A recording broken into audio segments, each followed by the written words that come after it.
Muy buenas tardes. Damos inicio a Aula Diplomática CIBEI, espacio que busca generar una conversación con diplomáticos de diferentes nacionalidades para acercarlos a nuestros estudiantes, profesionales y a la comunidad en general que nos sigue y que tiene algún interés en formar en parte del servicio exterior de su país de origen o que simplemente quiera tener más conocimiento acerca de la actualidad de las relaciones bilaterales, en este caso entre Colombia y Ecuador.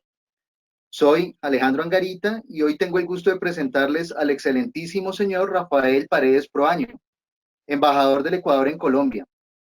El señor embajador Paredes es diplomático de carrera desde el año 1979, cuando ingresó por el concurso de mérito. Tiene una amplia experiencia como diplomático, ostentando diferentes cargos realizados todos con el mayor éxito. En sus inicios, por ejemplo, dentro de la Cancillería ecuatoriana trabajó en asuntos limítrofes. Ha ocupado también diversas posiciones, tanto en el Ministerio de Relaciones Exteriores como en representación del Ecuador en distintos países y ante organismos internacionales.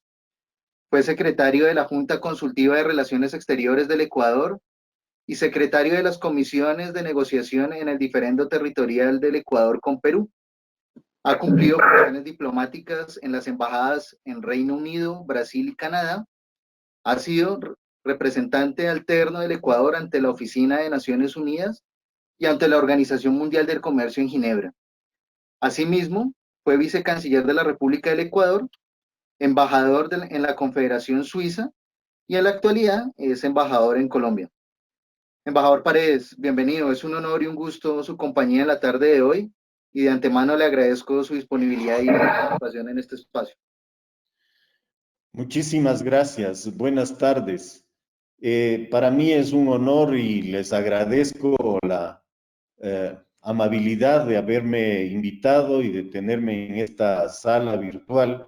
Le agradezco a la Fundación CIBEI, al doctor Daniel Rodríguez y a usted, doctor Alejandro Angarita. Espero que esta exposición, esta conversación que tengamos, en verdad cumpla con los objetivos que ustedes tienen, pero sobre todo con las aspiraciones que pueden tener aquellos que nos ven y nos escuchan. Buenas tardes. Gracias, embajador. Asimismo, en la tarde de hoy también pues moderará este espacio, este webinar, el director ejecutivo de CIBEI, el doctor Daniel Rodríguez, internacionalista, máster en globalización, comercio internacional y mercados emergentes, también máster en relaciones internacionales iberoamericanas y PhD en ciencias sociales y jurídicas. Doctor Rodríguez, le dejo entonces con el embajador Rafael Paredes. Bienvenidos todos y muchas gracias por su compañía. Gracias. Muchas gracias, Alejandro. Señor embajador, le saludo cordialmente, agradeciéndole primero su participación en este evento que tiene como propósito que personas interesadas en la vida diplomática y en el estudio de las relaciones exteriores puedan tener un acercamiento con quienes tienen a su mando el manejo de la diplomacia y la cooperación entre los países. En este caso, entre dos países tradicionalmente amigos y buenos vecinos. La importancia de unas relaciones diplomáticas sanas, diría yo que ha sido un tema prioritario para ambas naciones. Como contexto general y de manera introductoria, señor embajador, el establecimiento de las relaciones diplomáticas entre Colombia y el Ecuador se remonta al año 1832, es decir, que es una relación de largo aliento. Ahora bien, la frontera compartida se extiende alrededor de unos 587 kilómetros.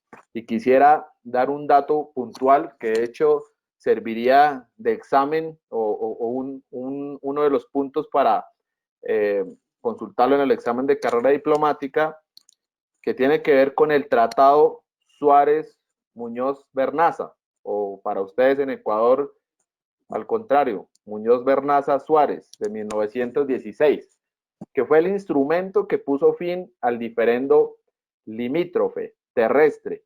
Mientras tanto, el Tratado Liébano-Lucio definió las áreas marinas y submarinas de frontera. un dato para que lo tengan en cuenta nuestros estudiantes. Estos nombres son de las personas, de los plenipotenciarios que representaron a los países en su momento, en el momento de hacer la firma. Luis Moreno Guerra, que es un ex embajador de carrera, amigo suyo, del Ecuador, dice que en el campo de la diplomacia bilateral la prioridad siempre tiene que ser el vecindario. Para empezar, nos gustaría, excelentísimo embajador, que usted nos comentara cómo se da ese ingreso al servicio exterior del Ecuador y cómo ha sido su experiencia representando a su país en diferentes estados.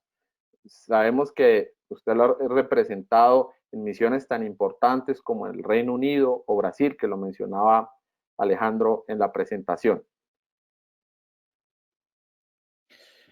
Mire, quisiera iniciar esta introducción que usted ha hecho haciendo una distinción que creo que es muy importante en toda actividad relacionada con la diplomacia. Si bien es verdad, es una profesión, no es una profesión liberal. Es una profesión en la que su desenvolvimiento, su desarrollo, está vinculado a tareas que están relacionadas con la actividad de un Estado fuera de ese Estado. Y en ese sentido, un diplomático, lo que es, si es que vamos en el sentido moderno, actual, de esta concepción, es un representante de un Estado, no es un representante de un gobierno. Y esta distinción es importante a pesar de que en muchos lugares aún no es susceptible, no ha sido asumida totalmente esta distinción.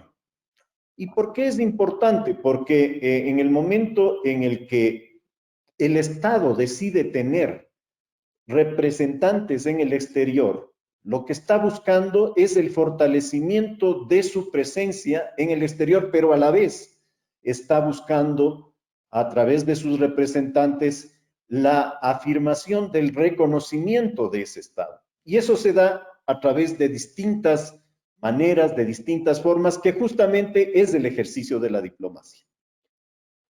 De tal manera de que al asumir esa representación estatal, no resulta muy, por decirlo de algún modo, muy justo el que en alguna ocasión se le recuerde a algún diplomático que ha hecho o dicho alguna cosa en relación a un determinado gobierno en el momento en el que representaba a ese gobierno y que luego, cuando se ha producido en su estado otro de distinto signo o de diferente característica, tenga que hacer alguna expresión que puede resultar un poco contradictoria, pero en el fondo lo que está haciendo el diplomático es representando a su estado. Y eso es lo más importante, porque está haciendo esto que buscan los estados al tener presencia internacional, que es afirmar su presencia en la comunidad internacional. El segundo ya es una cuestión, el segundo aspecto que quería referirme, es una cuestión ya más bien de carácter individual. Creo que evidentemente es una profesión, pero antes que nada es una vocación. Es una vocación que si es que una persona no tiene esa decisión, esa vinculación con algo que verdaderamente le agrada, realmente creo que muy pocas ocasiones, igual que pasa con algunas otras profesiones también, dicen los médicos, por ejemplo, que es una vocación antes que una profesión, a pesar de que requiere una preparación importante. En el caso de la diplomacia también es una vocación. Eso en el exterior, todo el mundo considera de que, o se hace la idea, más bien dicho, de que es algo así como irse de paseo, ir a un tour, y qué suerte que tienes porque te vas al extranjero. Y eso no es tan así. es una cuestión en la cual, si es que no existe la vocación a la cual me estoy refiriendo, probablemente después de pasado el primer trimestre o el primer año, el asunto no se vuelve tan agradable como el ir a un tour. De manera de que ese es un segundo aspecto. Y el tercero, evidentemente, todo es importante, más bien dicho, es importante recalcar la preparación. Una preparación múltiple, una preparación de una gama muy extensa de materias, de aspectos de la vida real y de la vida intelectual que hacen indispensable el que esa persona que decide acceder a esta actividad debe tener muy presente. Muchas veces se relaciona solamente al tema de los idiomas, se relaciona al tema de una adaptabilidad y no es solamente eso. Se requiere hoy en el mundo actual de una preparación de alto nivel en la cual hay mezcla de una cantidad de materias que antes estaban prácticamente relacionadas con estudios del derecho o con alguna parte de la economía, cuando en realidad hoy tenemos que ver al diplomático como una persona con una gran capacidad y conocimiento de muchas otras materias, sociología, ciencia política, historia, evidentemente temas de carácter cultural, cuestiones ambientales, cuestiones de geopolíticas, en fin, cada una de esas casi podríamos decir que exige una carrera universitaria completa. Habría cómo explicar y ampliarse mucho más, pero creo que por allí fue esto que me motivó a adherirme, no muy tempranamente, pero adherirme al Servicio Exterior del Ecuador y creo que ha sido muy satisfactorio. De acuerdo, embajador, y yo coincido con usted plenamente en lo que ha señalado en el punto 1 de la necesidad de fortalecer la política exterior como política de Estado y no como política de gobierno, que ha sido como una constante y una crítica que aparece siempre en nuestros países, los países andinos, en los países de América Latina, de los cambios repentinos que se dan y que por supuesto tienen que ver también, como usted lo señalaba, con la misma función del diplomático como representante del Estado y no de un gobierno. Es decir, el representante permanente, como lo es usted, siendo diplomático de carrera por tantos años. Usted hablaba de la vocación que se debe tener para ser diplomático y sobre todo para ser un buen diplomático. Quisiera preguntarle, ¿usted en qué momento descubre esa vocación, ¿sí? Y cómo se da ese ingreso al servicio exterior del Ecuador? Bueno, mi ingreso, como debe ser para muchísimos de mis colegas, de personas que acceden a esto, fue una casualidad. En realidad, creo que la anécdota es básicamente el haberme conocido de la convocatoria a un concurso que planteó la Cancillería en esa época, un concurso no para ingresar al servicio diplomático, sino para el servicio administrativo, que era por donde se empezó en la época en que yo ingresé, que era donde se empezaba. Y estaba yo todavía en mis estudios universitarios y fue un colega de la universidad el que me indicó que había este concurso y por ahí fue. La adhesión en realidad ha ido paulatinamente, ¿no? En realidad, en la medida en que uno en verdad desarrolla su vocación, puede ir conociendo cuáles son esas virtudes y esos aspectos tan apasionantes que tiene el servicio exterior, que tiene la diplomacia, que tiene la actividad académica de las relaciones internacionales. Que es un asunto en el que creo yo que vale la pena recordar de que no es hace mucho tiempo que las ciencias internacionales, que las relaciones internacionales se configuraron como una ciencia social con características propias que le daban cierta individualidad. Antiguamente, y puedo decir incluso en la misma época en la que yo ingresé al servicio exterior, la diferencia entre derecho internacional, la diferencia entre, de alguna manera, economía internacional con las relaciones internacionales concebidas como una ciencia autónoma, parte de las ciencias sociales, casi no existía. Eso fue paulatinamente desarrollándose. Tan es así de que cuando yo personalmente busqué la posibilidad de estudiar una facultad, una escuela que estuviera relacionada exclusivamente para el estudio de las relaciones internacionales, en el Ecuador no existía, y en América Latina rarísimo. Había una en México que recién estaba evolucionando, algo en la Argentina,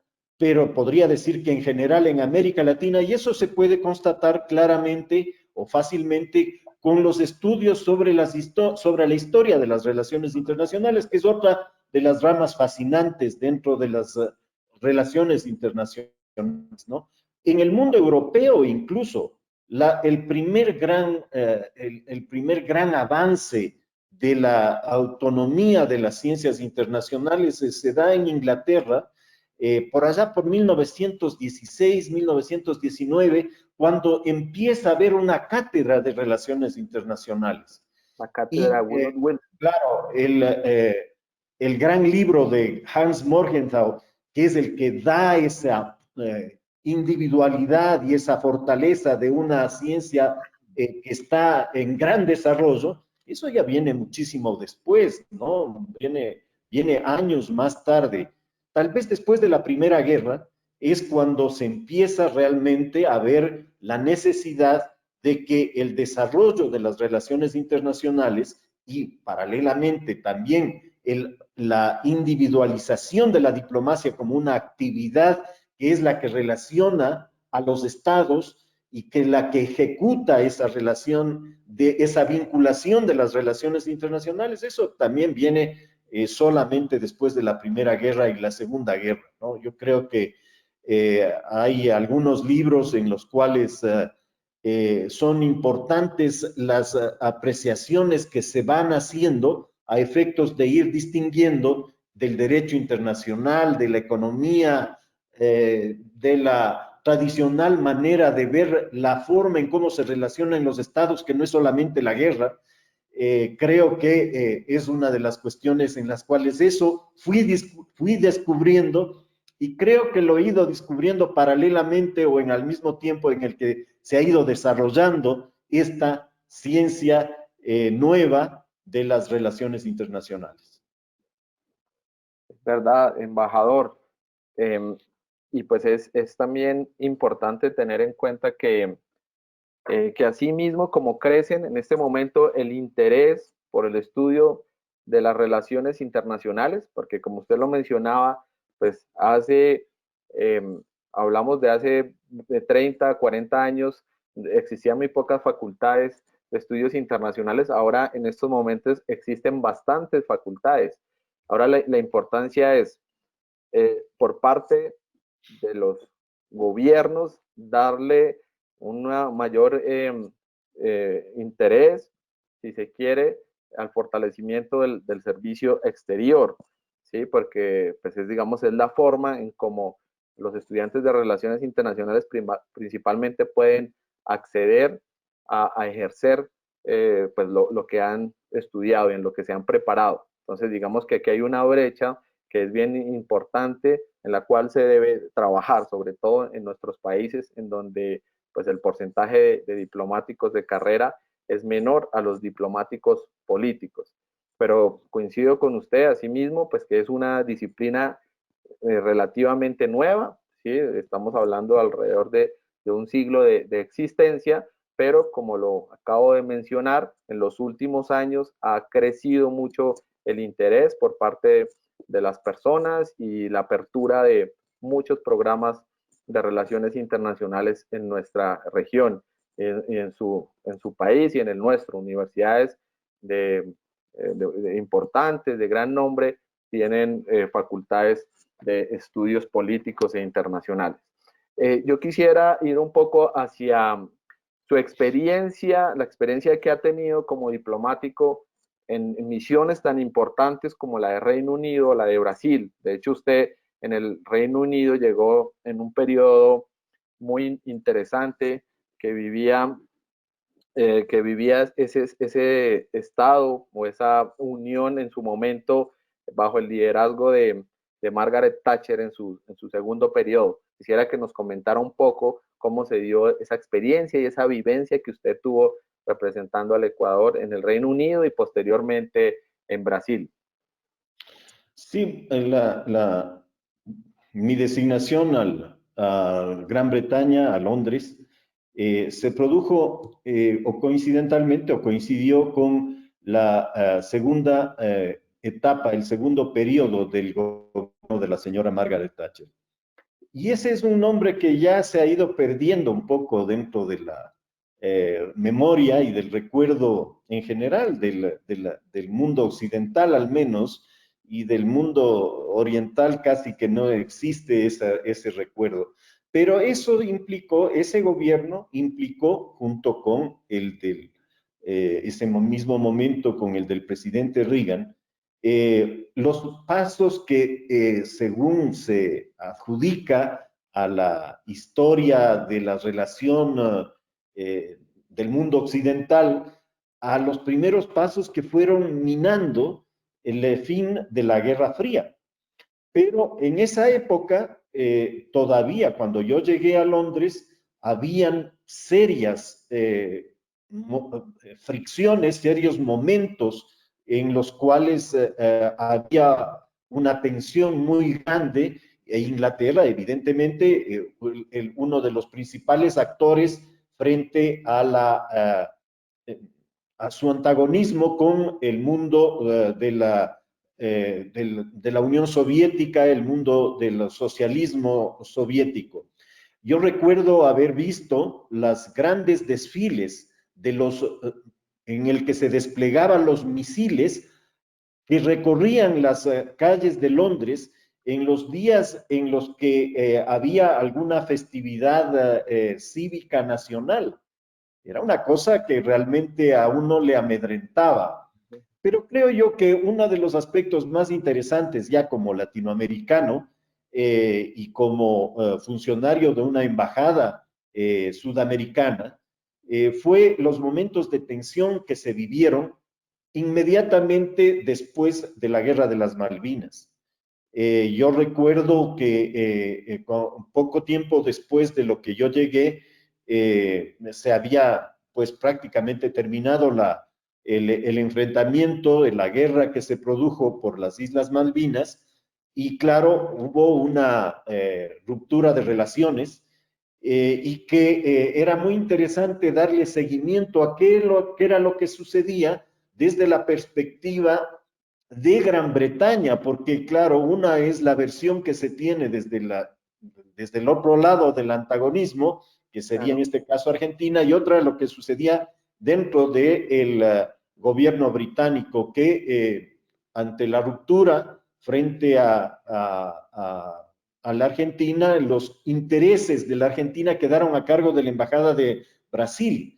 Y mantener ese contacto con los diplomáticos brasileños, que además siempre han sido muy cercanos con los diplomáticos ecuatorianos, resultaba muy interesante el ver cómo se produjo una actitud, como suelen hacerlo los británicos, y en esa los ecuatorianos tenemos recuerdos recientes, de la manera en cómo mantienen su criterio y no lo dan a torcer muy fácilmente. Tan es así de que hasta este momento el tema Malvinas sigue sin ser resuelto, a pesar de que, claro, los tiempos han cambiado. Pero era un momento en el que la relación de Gran Bretaña con la Argentina y con los países latinoamericanos digamos que no eran realmente los más fluidos, porque todos los países latinoamericanos se dieron un respaldo, un apoyo real, efectivo, a la Argentina en ese momento. Distinto, evidentemente, ya la segunda parte de la que usted se refiere de mi designación al Brasil. Suramérica. Sí, la relación con el Brasil del Ecuador ha sido una relación no siempre muy cercana, pero en esa época, digamos que vivíamos todavía una relación muy particular, no solamente con el Brasil, sino con todos aquellos países que habían firmado en el año 41 un protocolo que fue el que determinó la nueva límite posteriormente, hace 20 años se terminó ese conflicto territorial de un reclamo que el Ecuador había venido haciendo desde el momento de su fundación, en el que buscaba y siempre consideró de que había un derecho de acceder a las riberas del río Amazonas. Y cuando se produjo en los mismos momentos de la Segunda Guerra Mundial la invasión peruana y se produjo ese protocolo que se firmó en Río de Janeiro, precisamente eso le convirtió al Brasil, junto con los Estados Unidos, Argentina y Chile, en garantes de ese protocolo. Tan era de frágil el protocolo de límites que hubo necesidad de tener garantías. Y eso se produjo en medio de la Segunda Guerra Mundial, ¿no? De tal manera de que cuando yo llegué al Brasil, vivíamos todavía esa relación en la cual el Ecuador tenía que ser sumamente cuidadoso a efectos de evitar cualquier tipo de conflicto, cualquier tipo de incidente, cualquier tipo de relación que pudiera menoscabar ese criterio que se intentaba formar ante el Brasil como garante dentro de esa aspiración que tenía el Ecuador como ribereño del país del río Amazonas. Eso en términos de la relación, en términos muy generales, muy superficiales, de la relación entre Brasil y el Ecuador, pero internamente el Brasil también otra experiencia muy interesante, porque algo que volvió a vivir el Brasil hace muy poco tiempo, que era el impeachment, que es el juzgamiento mediante un proceso muy establecido, lleno de protocolos y de una serie de elementos que debían tomarse en cuenta hasta llegar a firmar o destituir a un presidente. Eso sucedió precisamente en el año 92, que estuve en Brasil con el impeachment al presidente Collor de Mello. Y eso le significó la salida de este presidente, que era de los primeros presidentes electos después del retorno de la democracia en el Brasil, y que terminó de ese modo, que siempre es un planteamiento de todo un proceso, todo un sistema, y le sustituyó su vicepresidente, el señor Itamar Franco, que fue el que promovió la presencia de otro que fue luego un presidente, no sucesor, pero un importante y destacado intelectual y político brasilero, que fue Fernando Henrique Cardoso, ¿no? Fernando Henrique Cardoso en su momento como intelectual, como miembro de la CEPAL, fue uno de los portaestandartes de la teoría de la dependencia, y luego la dejó un poco de lado en el momento en el que tuvo que asumir el liderazgo de un partido político que más bien accedió a aquellos postulados que se habían generado, digamos, desde la época de la señora Thatcher, para unir entre lo que estoy mencionando de mi primera misión con la segunda, en el que dejó de lado, repito, sus antiguos postulados y accedió a incorporarle al Brasil dentro de esta tendencia y luego a ser uno de los gobiernos más importantes que ha tenido el Brasil en este último tiempo.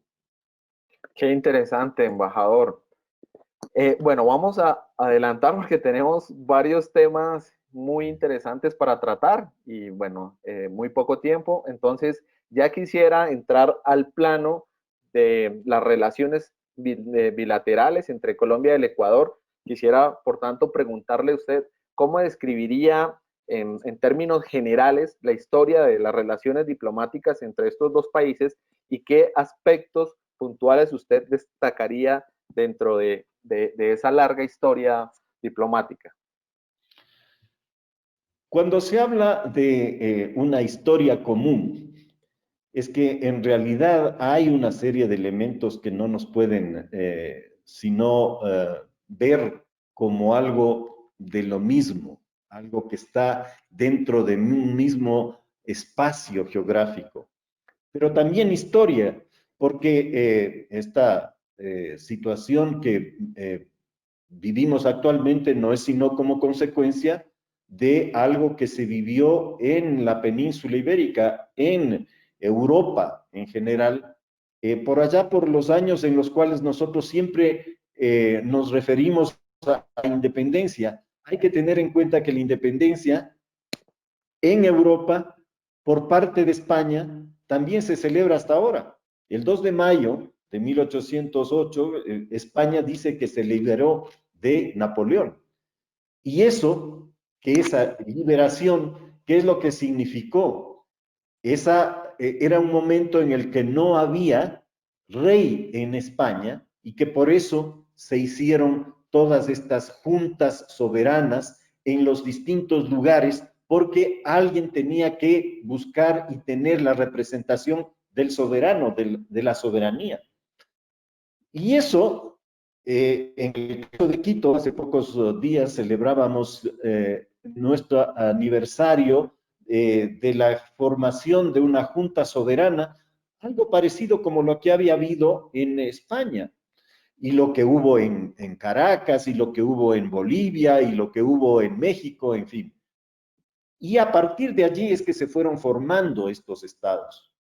Y en el caso del Ecuador y de Colombia, no podemos dejar de lado de que hubo desde 1809 hasta 1820-22, en la cual se produce la presencia tan importante de Bolívar y de toda la gesta de la independencia, y se forma un solo Estado.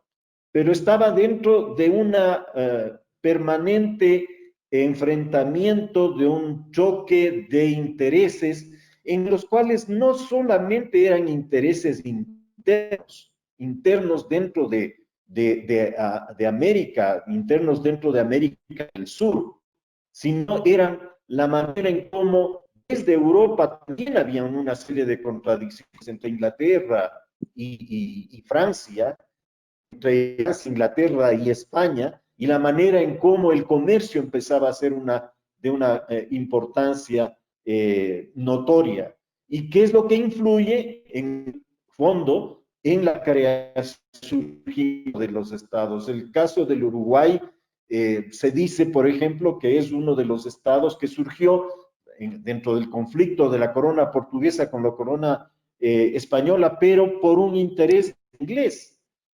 En el caso de Ecuador, en el caso de los países de acá andinos, la Gran Colombia fue muy importante, y luego también que intereses muy importantes fueron los que separaron e hicieron de este mundo una serie de estados que tienen esa historia común.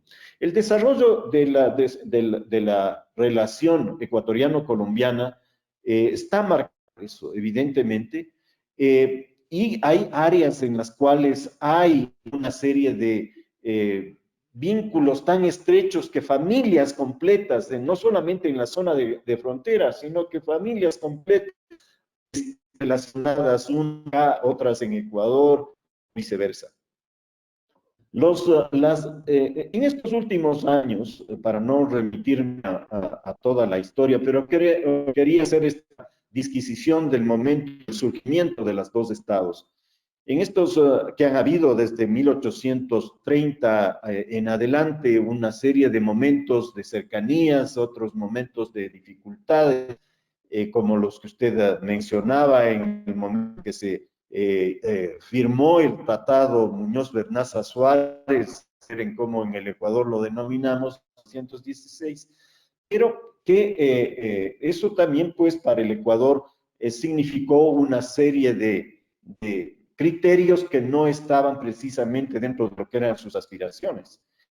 Sí, Luego, en este entendieron. último tiempo, en el último medio siglo de 1950 en adelante, las relaciones de los dos países han estado muy cercanas dentro de un desarrollo democrático de parte de Colombia, mucho más sostenido. En el caso del Ecuador, con algunos quebrantamientos de este sistema.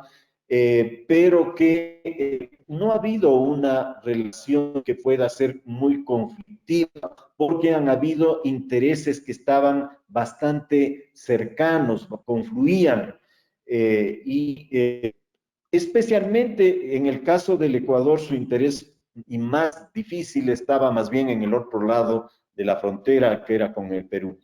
De tal manera de que creo yo que en general ha sido una relación más bien de entendimientos, ha sido una relación en la cual no han habido acción de que usted mencionaba en algún momento, lo de en el año 2008, pero en general ha sido una relación que se ha ido desarrollando con bastante validez.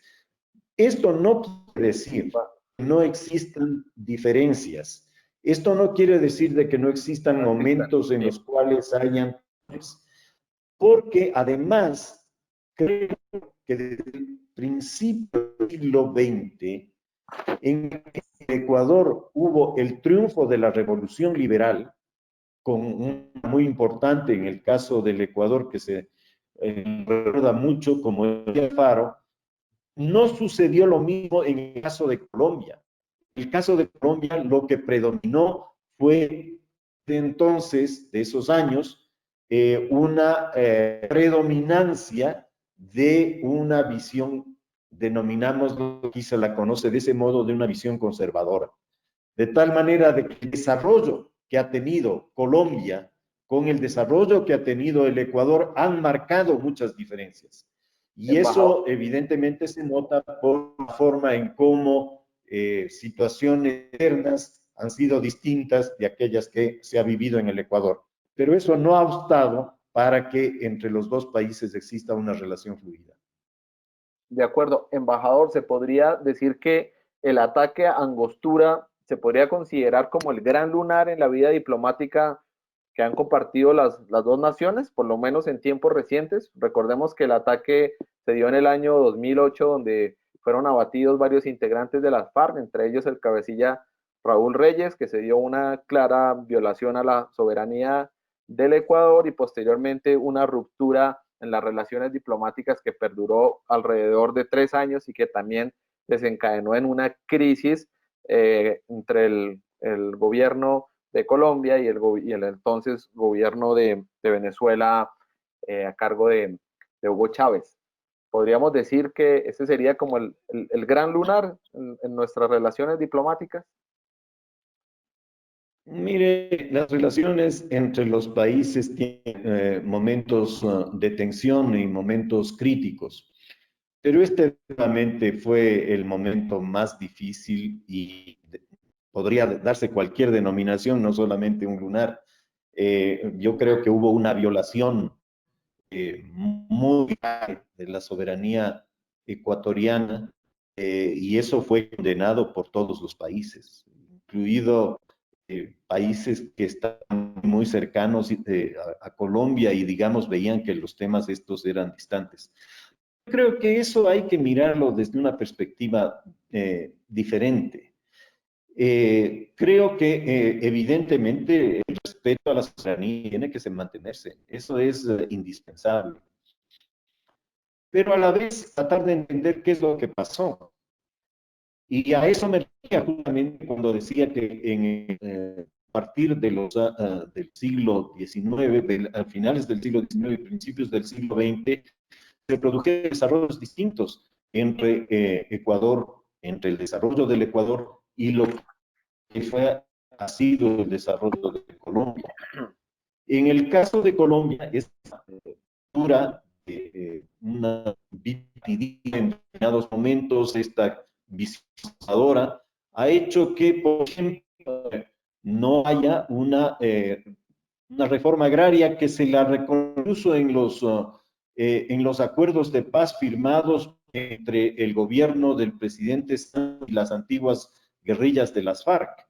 Y eso es una cuestión que sí marca una diferencia con el Ecuador. En el Ecuador, si bien no ha habido la reforma agraria ideal y buscada por los grandes pensadores de izquierda, sin embargo, una o dos reformas han sido importantes, dado acceso a muchos campesinos, cosa que el caso de acá, repito, yo me remito siempre a aquellas cosas que son datos que constan en documentos históricos, como es el caso de acuerdo de paz entre la exguerrilla FARC y el gobierno del presidente Santos.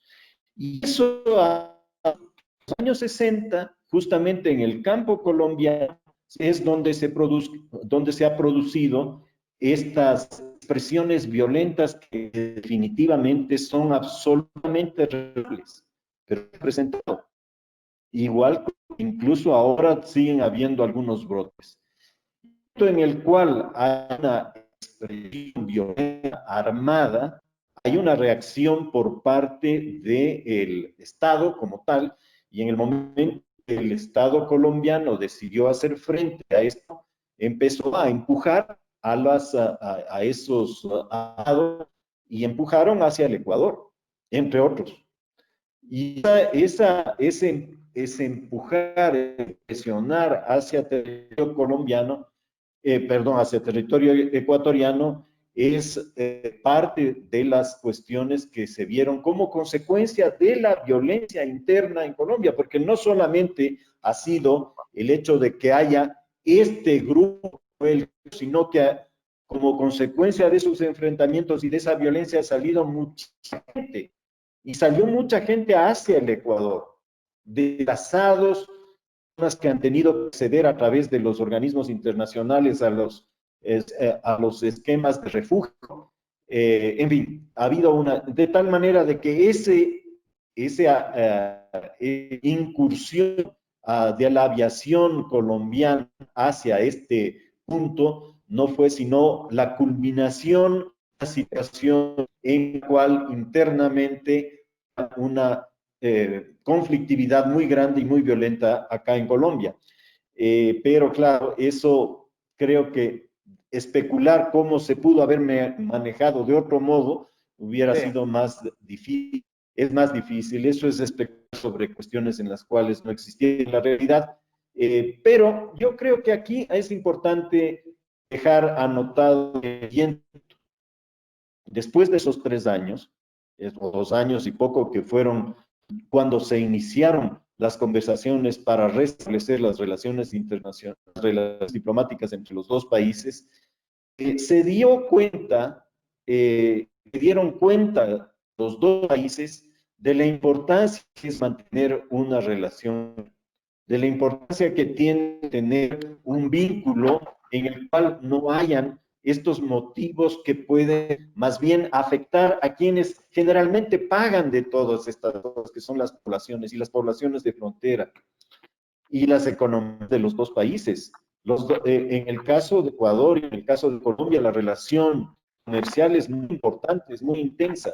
Y eso es precisamente, entre otras razones, además de lo que significa la razón de todo un conjunto de países que son los países latinoamericanos, de una relación siempre bastante mejor llevada, por ejemplo, que la que han tenido en Europa, es lo que condujo al pragmatismo, debo decirlo aquí, al pragmatismo de los dos presidentes, el presidente Santos y del presidente Correa, los expresidentes, en el que dejaron de lado cada uno una visión y una postura muy diferente el uno del otro.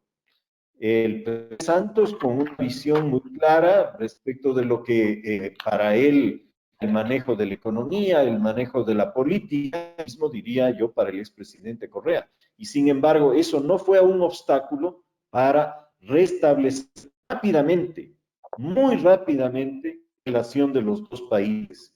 Y ese restablecimiento ha significado una etapa de una gran relación, de una relación en la cual en este momento creo que somos testigos de aquellos momentos en los que la fluidez, la franqueza, el intercambio ha sido evidente. Y esos son los momentos que les ha llevado tanto al anterior presidente como al actual aquí en Colombia referir como los mejores momentos de la historia diplomática y del relacionamiento de los dos países.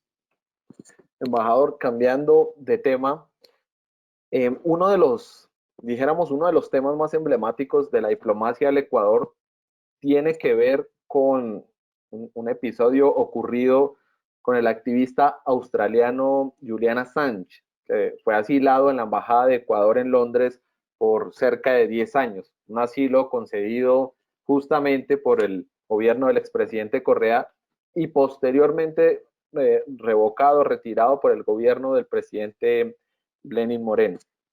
Usted ya nos comentaba, fue embajador en Londres en otra época, por supuesto, pero quisiera conocer su opinión si a usted le pareció que la decisión adoptada o las decisiones que adoptaron los gobiernos en su momento frente a este caso fueron correctas. ¿Cuál es su punto de vista sobre este tema, embajador?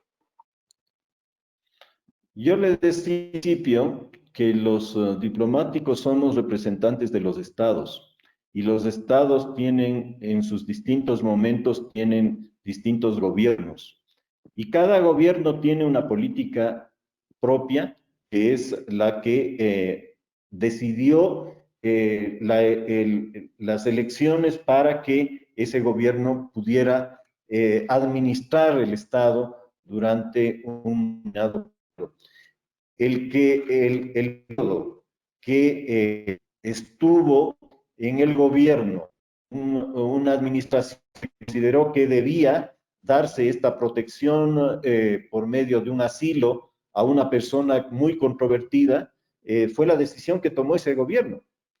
Y luego vino otro en el cual consideró que esa política no era la más acertada y en ese sentido decidió cambiar de postura, de tal manera de que esos son criterios que cada gobierno tiene y ya muy respetables. Bueno, cambiando nuevamente de tema, señor embajador, quisiera también conocer su opinión o su análisis sobre lo que muchos analistas o muchas personas catalogaron como la primavera sudamericana, la cual tuvo, por supuesto, un capítulo bastante conmocionado en el Ecuador. Ya usted nos hacía un recuento y se refería en términos generales a la situación política de Colombia con todo esto del conflicto interno armado. Sin embargo, pues en el Ecuador, de otro lado, pues han existido dificultades sociales, digámoslo de alguna manera, y pues que no sé si usted esté de acuerdo, pero que ocurre que en estos tiempos que corren se genera como, la pandemia genera como una especie de cortina de humo, si se quiere, en donde se ocultan problemáticas que están enraizadas, que están ahí, que permanecen. Y pues como lo decían, en Ecuador recientemente se dio un capítulo bastante convulsionado que conoció el mundo entero por situaciones y problemáticas difíciles. Quisiera conocer su punto de vista sobre esta situación, pues que de alguna manera en su momento pues se pudo superar, pero como lo digo, pues permanecen de fondo pues algunas problemáticas que no se logran subsanar de un día para otro. Problemáticas que se viven en todos los países, ¿no? Recuerde que esto si usted a lo que se refiere es a los incidentes que se produjeron en el mes de octubre pasado Sí, a eso en me el refiero. Ecuador. Recuerde que casi a renglón seguido pasaron un lugar en el cual nadie se hubiera imaginado que pudieron haberse producido, como fue el caso de Chile. Exactamente. De tal manera de que no creo que haya aceptado partizar la problemática que se manifestó.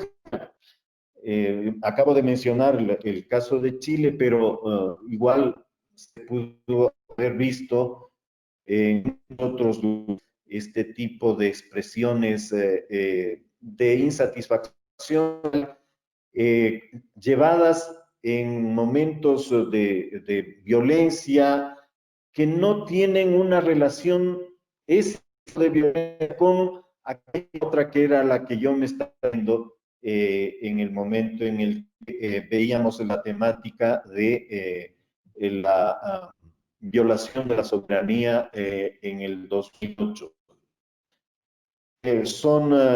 Y que a tal punto diferentes son de que, por ejemplo, el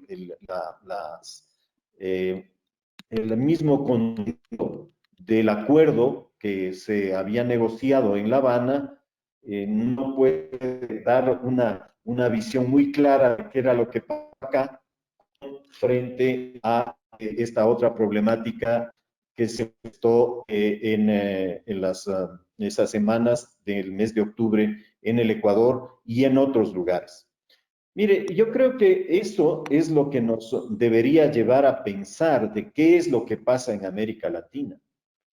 Esta primavera a la cual estaba vista desde una perspectiva, desde una visión. Otros pueden ver esto de otra manera, ¿no? De otra forma, y siempre dependiendo del cristal con el que se le vea. Pero hay una serie de denominadores comunes que creo que son importantes tomar en cuenta. El hecho de que hay estadísticas como las que manifiestan de que hay una concentración de la riqueza en un determinado grupo, en general, es una característica que le es propia de América Latina, ni siquiera de el África. No quiero decir con esto de que en el África hayan menos pobres que en América Latina.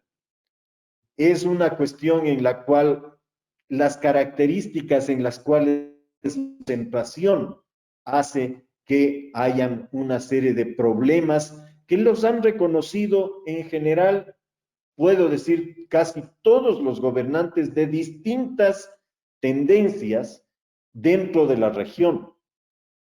Ahora, lo que se ha producido dentro de la región sí es una gran división entre aquellos que consideran que un determinado régimen es el que debe ser la solución y la salvación para entre otros grandes problemas, y aquellos otros que tienen otra fórmula, otro esquema, otra manera de ver. Y eso es eso más bien lo que es nuevo dentro de América Latina, porque normalmente América Latina ha tenido una postura de relacionamiento interno dentro de la región bastante bien llevado. Esto no quiere decir de que no hayan habido problemas, pero bastante bien llevado. Hoy las circunstancias, las características, la situación en la que se vive, independientemente de la pandemia, creo que son momentos bastante críticos en el relacionamiento de las dos tendencias que se han marcado dentro de la región y que cada vez se hace mucho más difícil el que pueda existir un relacionamiento de mejor calidad. Y eso no es bueno para la región, porque la región, en cambio, ha tenido históricamente una tradición de buscar la integración, de buscar un relacionamiento mucho más estrecho a efectos de enfrentar ante el resto de la comunidad internacional de mejor manera esta forma en cómo se inserta la región, cómo se insertan los países, y lo cual es muy útil para países de carácter medio, de carácter pequeño en términos geográficos, pero definitivamente hay hoy una postura que antes existía, una división de tendencias bastante acentuada. Colombia y Ecuador le han apostado a la integración subregional. Los dos son miembros fundadores del Pacto Andino, el Acuerdo de Cartagena. Y como resultado de esa integración existe un área de libre comercio. Nosotros recientemente tuvimos la oportunidad de conversar con el secretario general de la CAN, quien por supuesto se mostró muy positivo sobre la continuidad y sobre todo sobre el futuro de este proceso de integración andino. ¿Usted realmente cree que se podría avanzar, por ejemplo, en el plano comercial? ¿Cómo evalúa usted esa experiencia de integración que han tenido los dos países en el seno de la comunidad andina? En general, América Latina, como acabo de decir, ha tenido una vocación integracionista. La existencia de la ALADI y de su antecesor, la ALALC, es la mejor muestra de cómo tan antiguo son los sistemas de acuerdos regionales para buscar una integración. Generalmente esa integración ha sido vista desde una perspectiva comercial, y creo que allí es en donde está la esencia de los problemas, porque con el advenimiento de esta tendencia de más bien hacer una gran apertura, la comunidad andina, que es una derivación de la ALADI, de la ALALC, se vio en problemas, porque tuvo que modificar a tal punto de que el Acuerdo de Cartagena, que fue el que originalmente dio que conformó, constituyó a lo que es hoy la comunidad andina, tuvo que modificar para poder ser la comunidad andina. De ese regionalismo abierto, de este regionalismo cerrado, de esa integración regional cerrada, en la cual habían una serie de criterios muy propios que se veía que iban paulatinamente proyectándose, y había una hoja de ruta para ir cambiando hacia conseguir un mercado común.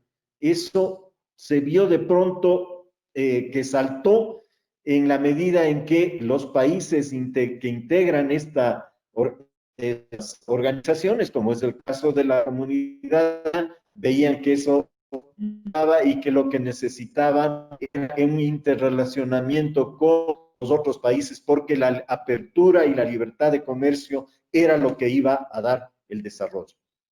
Eso lamentablemente no ha dado resultado como se esperaba, a pesar de que debería haberlo, pero a la misma vez hay razones por las que eso no ha funcionado, porque si bien hay una gran expresión muy dura de una manifestación muy fuerte de la apertura, de la libertad del comercio, de la libre circulación de los productos, en la práctica eso no funciona tan así. Y eso lo estamos viendo no solamente en el área andina, el hecho mismo de lo que ha pasado en estos últimos años en el país, que ha sido el adalid, el que ha tenido la bandera del aperturismo, de la libertad de comercio, como es el caso de los Estados Unidos, estamos viendo que más bien ha virado, ha cambiado en muchos de esos criterios. Y obviamente era de esperar que algo parecido estaba sucediendo por acá. No es nuevo, no es reciente, pero incluso en las mismas relaciones ecuatoriano-colombianas vemos con mucha frecuencia el hecho de que los acuerdos, como es el caso de los acuerdos andinos de la comunidad andina, no son plenamente cumplidos. Y eso es casi entendible, porque en cada lugar existe una serie de intereses que difícilmente se van a ceder. ¿Qué ha de hacer la persona que en el momento en el que tiene un sembrío de papas y de pronto les llegan unas papas que son mucho más baratas?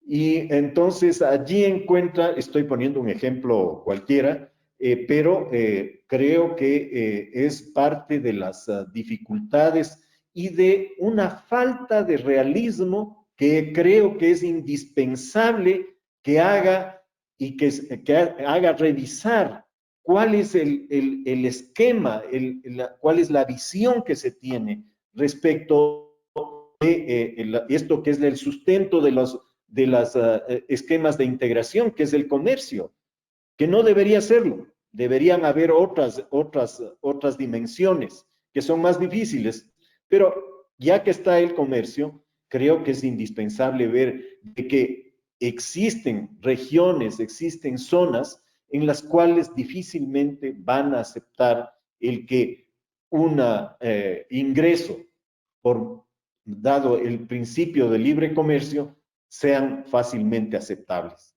Muy difícil. Y por esa razón, creo yo que, claro, por el otro lado existe unos grandes intereses en los cuales no son propiamente intereses nacionales ni regionales, sino que tiene una connotación de esto que se ha llamado la globalización. Pero aún eso, creo que es indispensable revisarlo, porque en la práctica quiere decir de que debemos ver de que sí es posible y sí es necesario el tener productos mucho más baratos, pero siempre y cuando no encaminen a los productores nacionales hacia una situación de desesperación. Y por otra parte, creo que también es importante el que veamos que para poder reducir esas brechas en las cuales grandes conglomerados, grandes empresas consiguen eso sobre la base de un desarrollo del conocimiento mucho más avanzado que el que nosotros tenemos. Y en eso, la brecha del conocimiento sí es uno de los aspectos que creo que es indispensable también abordar. Conocimiento que está de la mano también de la educación, por supuesto. Embajador, ya para terminar, quisiera hacerle dos interrogantes. Uno, sobre uno de los temas que más llama la atención en nuestra comunidad de estudiantes y de seguidores ecuatorianos, tiene que ver con el concurso de ingreso al servicio exterior del Ecuador. Tras la reapertura de la Academia Diplomática después de 8 años y el relanzamiento del concurso público de méritos, ¿usted nos podría comentar si o tiene conocimiento sobre cómo avanza ese proceso? Si usted cree que regresará el concurso anual. Mire, yo creo que una de las cosas que fue un hito, un avance dentro del Servicio Exterior del Ecuador fue la creación de la Academia Diplomática. Esa es una época en la cual yo no la viví, pero que yo miro con gran aprecio y veo la forma en cómo los diplomáticos actuales que salen y que han estado formados y que han tenido la oportunidad de poder pasar por la academia diplomática, son diplomáticos que tienen una gran calidad, un gran nivel, una visión diferente. Esta que creo yo que de alguna manera la he tratado de pintar en este espacio. Sin embargo, también creo yo que parte de las debilidades institucionales hacen que esto no se fortalezca, ¿no? Y que siempre haya esa tentación de que el camino fácil, el camino corto, que es la designación política, sea la que resquebraje una de las cosas más importantes que tiene un Estado, porque en muchas ocasiones se ve como que es una cuestión en la que es de interés de estos que están allí en este grupo, que han conseguido entrar en la academia, salir y que están en la diplomacia. Y eso es un error. Tiene que mirarse de que para todo Estado, no solamente para el Ecuador, es indispensable tener un servicio exterior profesional, bien formado, muy capacitado, con una serie de experiencias que las viene por el mismo trayecto que desarrollan durante su vida profesional, pero también porque es una herencia que reciben de la experiencia de los anteriores. Y en ese sentido, repito lo que decía en un inicio, al inicio de esta conversación, tiene que mirarse que el servicio exterior, que los miembros del servicio exterior son indispensables para el Estado, no para un gobierno. Y son indispensables para el Estado porque la existencia del Estado depende en mucho, y sobre todo para países como los nuestros, como el caso del Ecuador, dependen mucho del reconocimiento internacional que tenga el Estado para profundizar su existencia. Si es que no hay ese reconocimiento, si es que no hay esa presencia internacional del Estado, que la hacen los diplomáticos, el Estado tiene serios peligros de minar su existencia. Yo no quiero decir de que va a desaparecer mañana, pero se minan, se carcome la existencia del Estado en el momento en el que deja de tener ese reconocimiento internacional dentro de la comunidad internacional, y eso se pierde cuando no se tiene una buena representación. De manera que creo que es indispensable el que no solamente en el caso del Ecuador, sino en el caso de todos los países, y allí pues creo yo que es importante mirar, por ejemplo, la fortaleza que tiene el Brasil. Dentro del mismo Estado, al interior del Estado, el lineamiento que tienen muchas de las políticas interiores de países como el Brasil están dadas por la visión internacional que se tiene. Y esa visión internacional viene dada por aquellos que están formados por las academias, que no son academias diplomáticas solamente, son academias que forman lo que sería el resguardo internacional de un Estado dentro de la comunidad internacional. Yo aspiro que se pueda consolidar esta reapertura que ha habido de parte de la Cancillería en el Ecuador. La Academia Diplomática en el Ecuador no sustituye a las universidades, y eso es muy importante tenerlo en cuenta. Es una formación para una profesión que no se puede dar en otros lugares, o al menos fácilmente. Y por tanto, creo yo que el hecho de que se haya reabierto es un paso importante, pero tiene que darse pasos serios, más firmes, en los cuales verdaderamente se convierta eso en una trayectoria casi inamovible, por estos principios de Estado, no por beneficio de nadie individual. Absolutamente de acuerdo con usted. Por último, apreciado embajador, ¿usted qué recomendaciones les daría a las personas que aspiran a ingresar al servicio exterior como diplomáticos de carrera? ¿Qué deberían ellos tener en cuenta en su aspiración? pensar 3 veces qué es lo que van a hacer. Ok, muy claro. Ok, Creo que es muy importante el saber qué es lo que se va a hacer, ¿no? Y eso es muy estar difícil muy porque es seguro. una decisión Van a que uno dedicar la toda toma su vida a eso. cuando es bastante joven, ¿no? Pero independientemente de la ironía, creo que una de las cosas más importantes es saber que el mundo internacional es una de las áreas del saber que está buscando consolidar una visión de mucho mayor trascendencia que la que hasta este momento ha tenido. El mundo ya no está solamente para poder tener un conglomerado de representantes de distintos países, sino también una visión global que vaya en beneficio de un país y también el país pueda entregar un beneficio para toda la comunidad internacional. Y desde esa perspectiva, creo yo que lo que se tiene que ver es esta área, esta visión en la cual hay un enriquecimiento no solamente personal, sino un enriquecimiento del Estado y de aquellos que conviven con este mundo diplomático. El mundo diplomático es un mundo de conllevarse con personas que han hecho lo mismo que uno, pero que tienen distintas proveniencias. Y eso es muy enriquecedor, pero a la misma vez es un gran reto.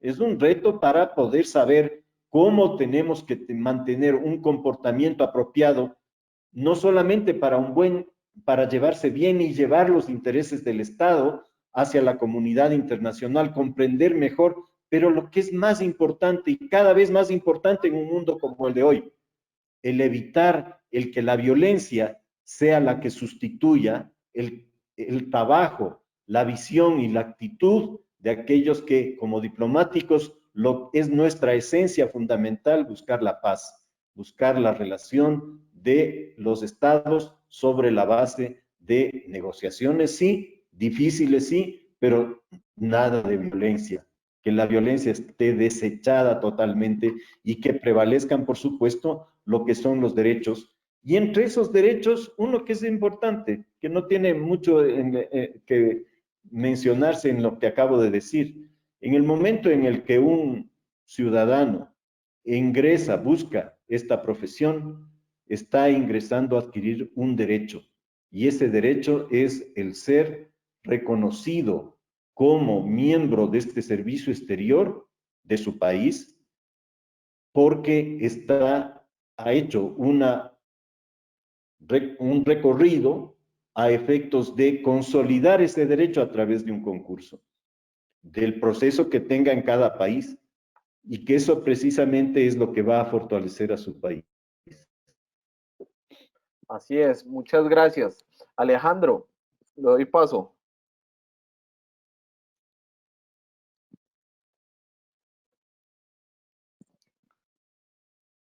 Muchas gracias, embajador Daniel.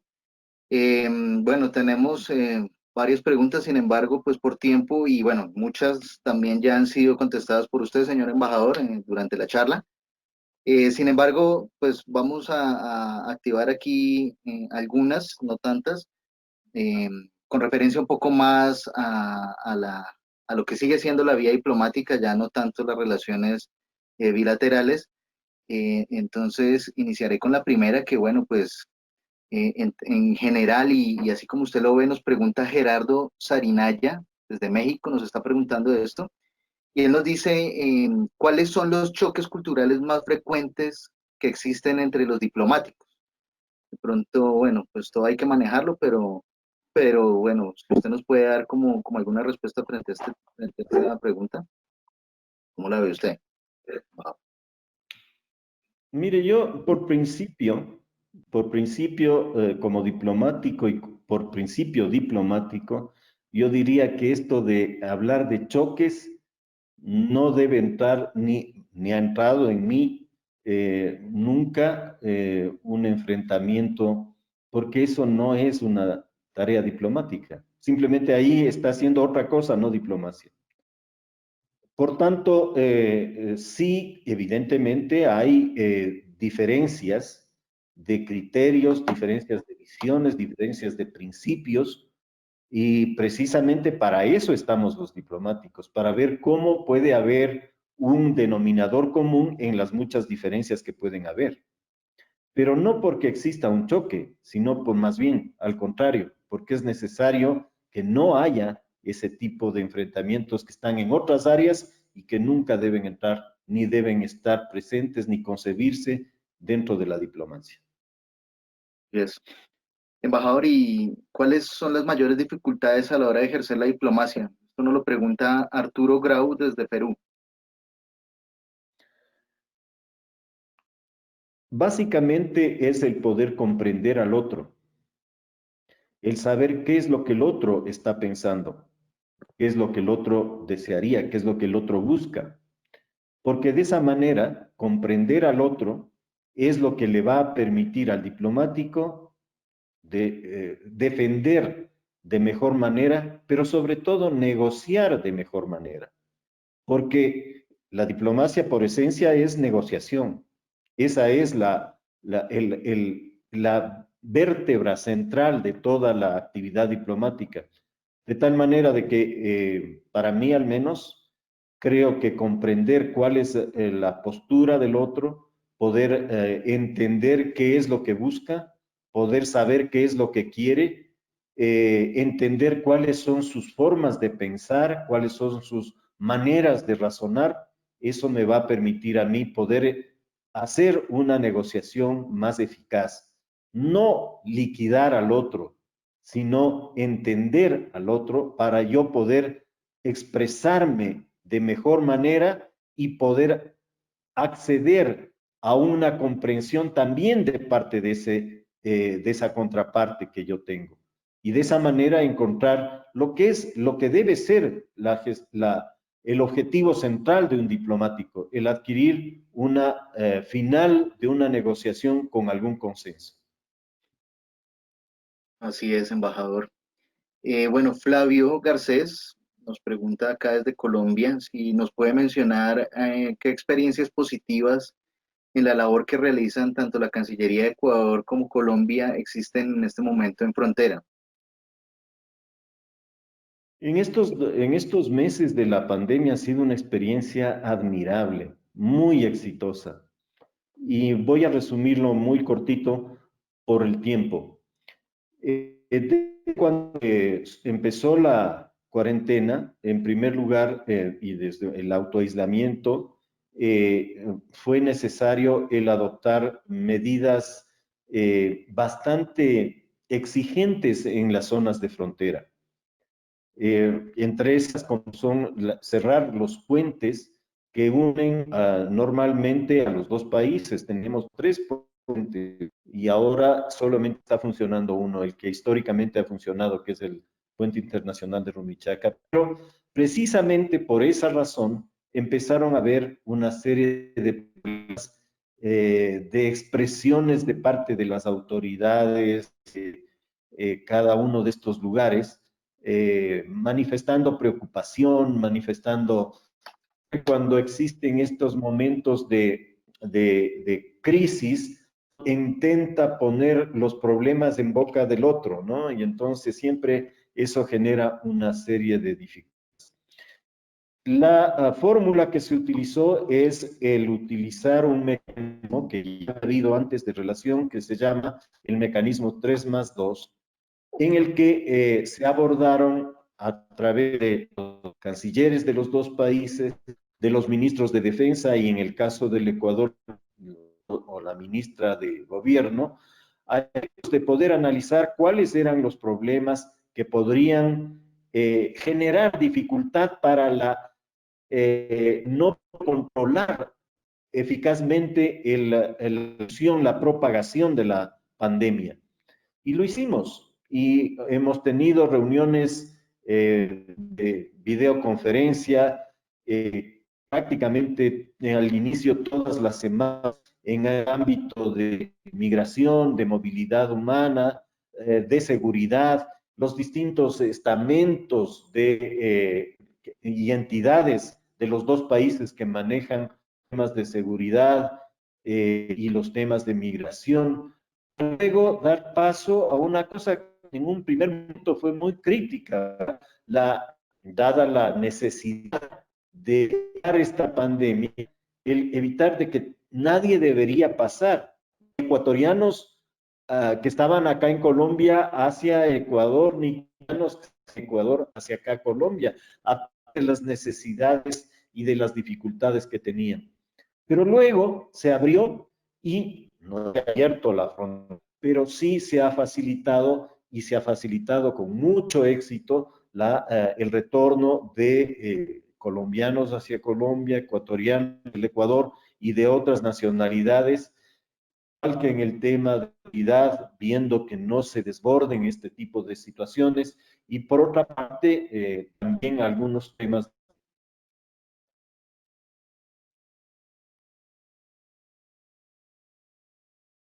¿Me escucha, embajador? Sí, sí, sí. Sí, sí, sí, disculpe, es que se fue un poco como la señal.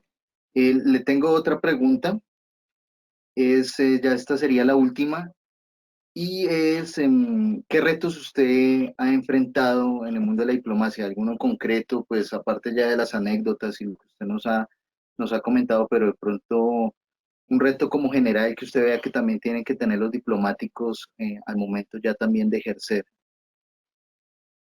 y enfrentar, ¿no? También. Prácticamente todos los días del ejercicio profesional es un reto, ¿no? Porque el diplomático lo que tiene que buscar evidentemente es representar los intereses del Estado, que es al que representa, pero a la vez tiene que encontrar la manera en cómo ese interés sea reconocido por el otro, pero a la vez no va a ser totalmente en su 100% reconocido. Por lo tanto, hay un porcentaje de ese interés que tiene que convencerle a su Estado el que el otro también tiene intereses y que por lo tanto lo más importante es buscar un equilibrio para ver cómo se avanza en el interés de uno, que es lo fundamental, pero que a la vez sea comprendido por el otra parte, por la parte a la cual uno pertenece, de que en verdad ese es el mejor camino.